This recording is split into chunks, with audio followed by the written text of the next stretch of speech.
1 month later with this guy.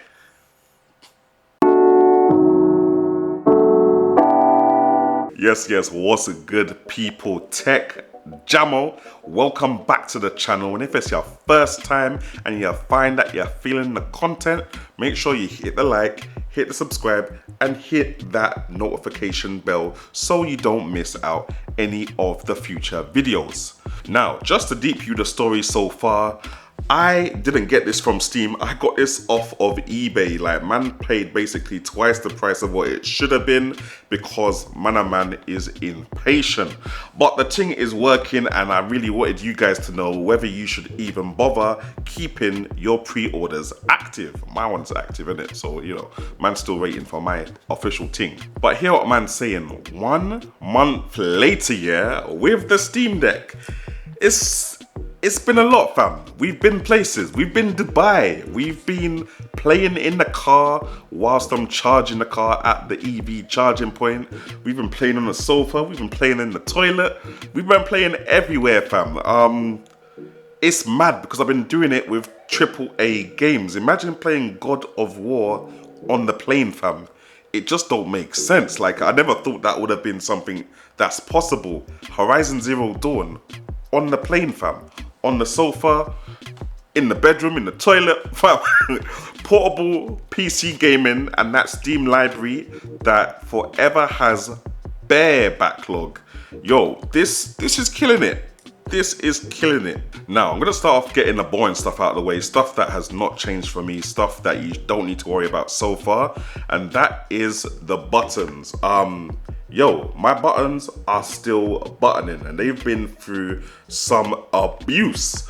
Now, to be fair, I don't think the buttons have been through the same abuse that I put buttons through when I'm playing Smash Bros. But, you know, I've been playing it on and off, and yeah, the buttons are still clicky, they're still tactile. No issues with the buttons in it, so let's move on. Now, in terms of the screen brightness, it's pretty much decent. Now, this is the 256GB version, so this doesn't have the super something diamond whatever screen that the 512GB version does have. But saying that, I'm not mad at this screen. Wherever I've been playing it, I haven't really played it outside in direct sunlight, but I've had direct sunlight coming through the window, and I'm pretty much able to see everything that's going on. Anywhere that you would want to play this, usually you can play it, there's no issue. When I'm charging my car and it's a sunny day, sunlight beaming through the car window, I'm still able to see what's going on screen. However, traditionally dark games like Hollow Knight with very dark scenery, it can get a little bit techie trying to view that in direct super bright sunlight, which is the same for any device that you're viewing that type of content on.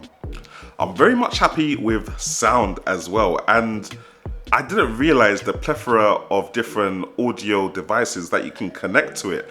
Like, literally, I just done a video a while ago. I don't know if you would have seen it by now, but I plugged some USB speakers meant for a normal PC into this, and yeah, they just worked without any issue. Wow.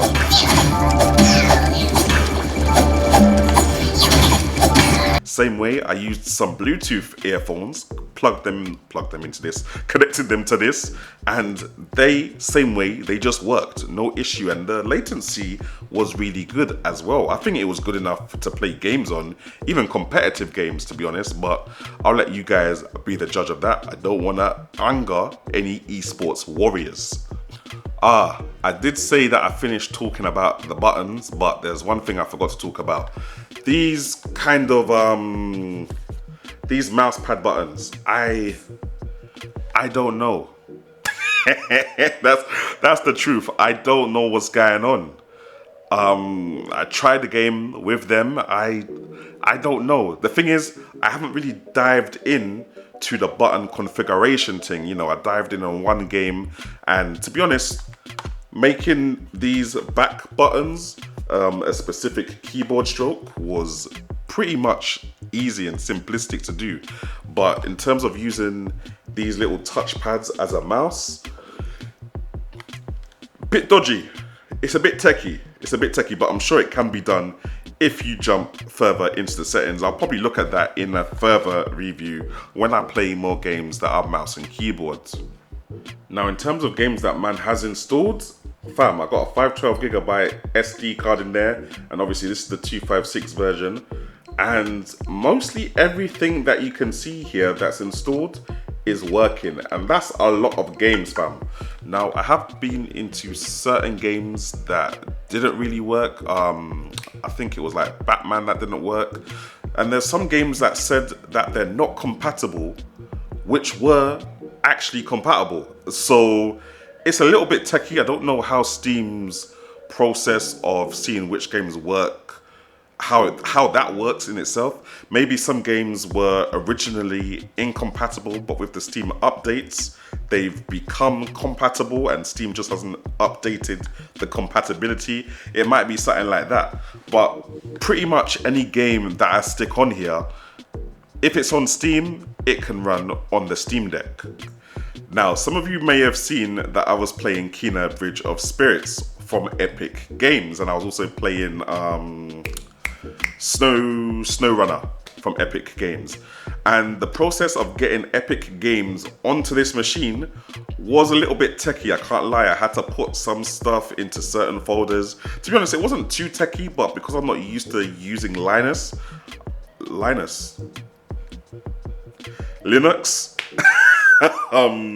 it felt a bit techier than it probably should have been. But yeah, Epic Games, Kena Bridge of Spirits worked up until one part of the game where it continuously keeps crashing. SnowRunner just worked without any issues at all. It's just a shame that I had to go through some back road methods of getting them to work through the Steam OS. And if you're interested in that, give me a shout in the comment section and I'll do a little mini tutorial to how to do that in the next video. I think I spoke about audio in terms of audio devices that you can connect to it, but I didn't really talk about the built-in speakers that are in the device. And listen, guys, wherever you're using them, I feel that they're more than enough for whatever type of game you're playing.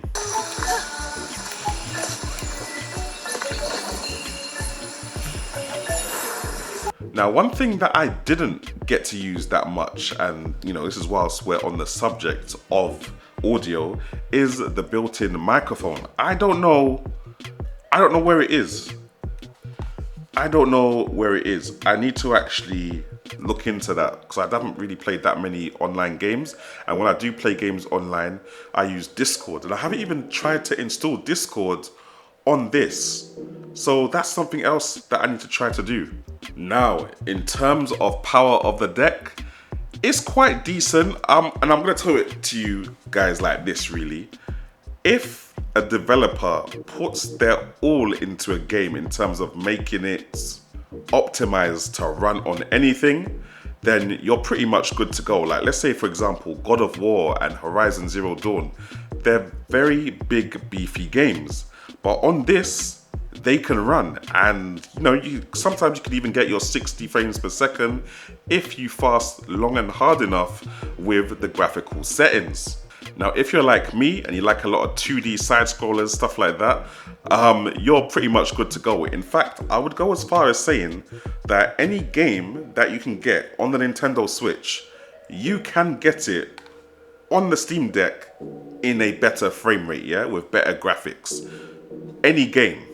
And it's just that simple. There's actually no sense in me buying any third-party games for the Nintendo Switch anymore because they're all cheaper on Steam. So yeah, it's kind of killed my Switch. I've even taken the SD card out of my Switch and I stuck it in the Steam Deck, and it's all mad. So, I mean, bear in mind everything I've just said, it seems like I would easily recommend the Steam Deck to anyone. And I would, if they are a PC gamer. See, the thing is, with a Nintendo Switch, you just play any game. There's no issues to worry about. There's no video settings to worry about. You just download the game and you play it. It may be at a rubbish frame rate and you may be stuck with that frame rate, but there's nothing to worry about. It should probably be 99% playable. And it isn't really the same experience with the Steam Deck. Now, most games, when you load them up, the default settings will be good enough to just run on the Steam Deck. Most of the time, I'd say maybe about 80% of games.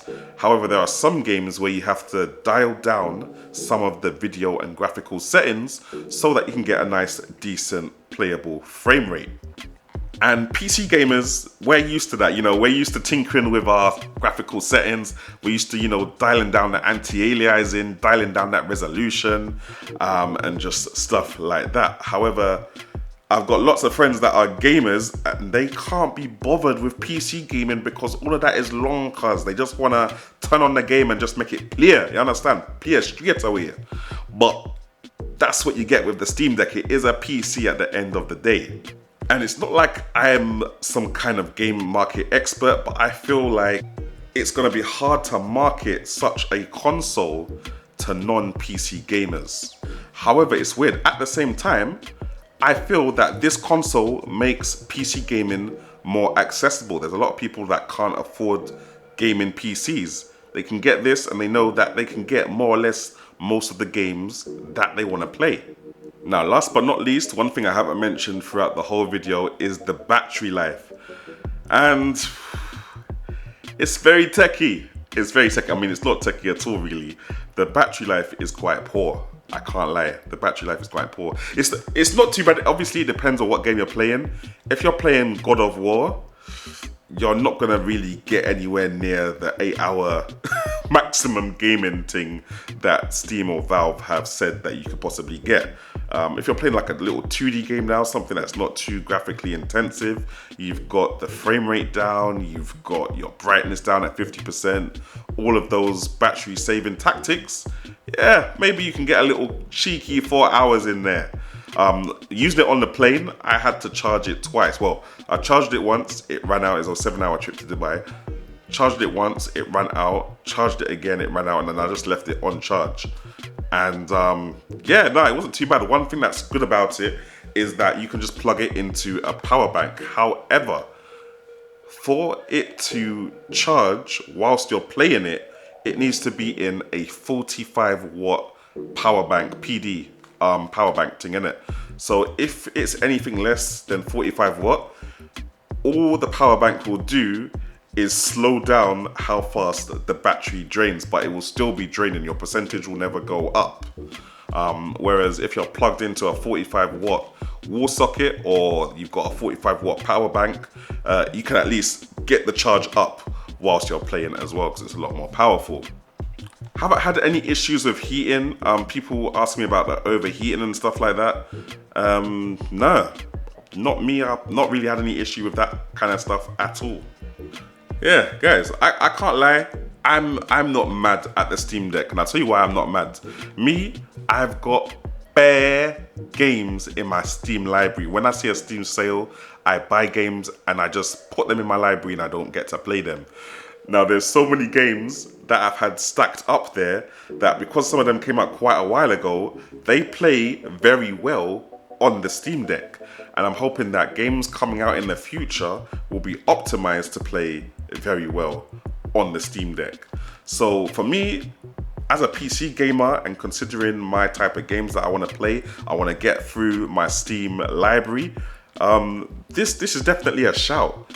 What would make it better is if I could play all of my PC games, like all my games from Uplay, all my games from Epic Games, all my games from EA Games. If I could play all of those as well, just like a normal Windows system, that would be brilliant. And I have looked at getting Windows on here, but they haven't just yet completed the full Windows experience, i.e. I don't even think the sound is working with the Windows drivers, and with a couple of the videos I've watched, the performance or gaming performance on Windows is worse than what it is with the Steam OS. So I'm keeping Steam OS for now.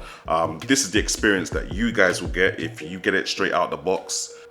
Yeah, that's my 1 month check-in with the Steam Deck. Hope it helped. Yeah, I'll catch you guys in the next one, innit?